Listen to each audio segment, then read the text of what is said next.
America के प्रशांत north west में पिछले सप्ताह बैलेट पेपर के 2 ड्रॉप बॉक्स को कथित रूप से आग के हवाले कर दिया गया था, जिसकी वजह से सैकड़ों बैलेट पेपर बर्बाद हो गए थे।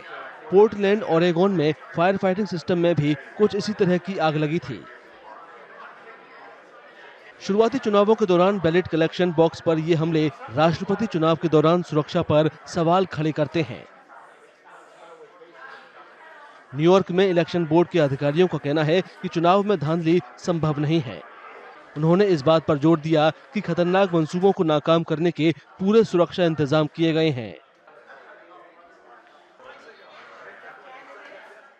We have a multi-jurisdictional, national, statewide, and citywide security plan that is both cyber and physical, some of which you see, some of which you do not see. All ballots are secured from the minute they are handed to the voter, but we are very closely working with our partners in the NYPD, the state, and Homeland Security and the FBI. A stolen election is not something that is a possibility here in the city of New York for you. So we're comfortable with the security systems that we have in place, and we're always trying to stay ahead of the bad guys. कई राज्यों में ballot paper drop box मतदान प्रक्रिया का अहम हिस्सा बन चुके हैं। 27 राज्य और कोलंबिया के जिले में बैलेट पेपर ड्रॉप बॉक्स के इस्तेमाल की इजाजत देते हैं, जो ओरेगोन और वाशिंगटन जैसे राज्यों में खास तौर पर अहम है। यहाँ पर वोटिंग मुख्य रूप से मेल या ड्रॉप ऑफ के जरिए होती है। क्लार्क काउंटी, वाशिंगटन में लगभग 60% बैलेट पेपर ड्रॉप बॉक्स में ड्रॉप किए जाते हैं। अमेरिकी राष्ट्रपति चुनाव में इन ड्रॉप बॉक्स की सुरक्षा बहुत जरूरी हो चुकी है और उनकी सुरक्षा के पूरे इंतजाम किए गए हैं। 28 अक्टूबर को watchdog group property of people ने सितंबर से अमेरिकी होमलैंड सिक्योरिटी डिपार्टमेंट का एक बुलेटिन जारी किया, जिसमें चुनावों के आसपास सोशल मीडिया डिबेट के बारे में बताया गया।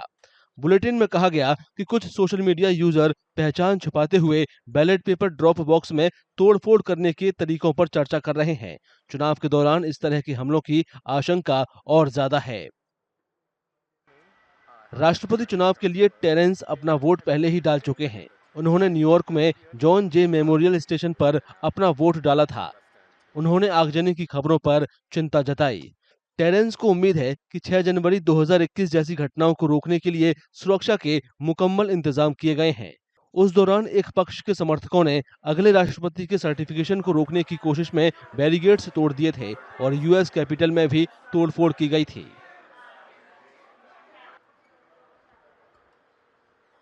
I think it is a concern. I'm also hoping that there's preparation in place for, depending on what happens, that we won't be going back to what happened on January 6th. So, yeah. But you're concerned about that? I'm concerned, yeah. I mean, I'm trying not to fixate on it, but it is a concern.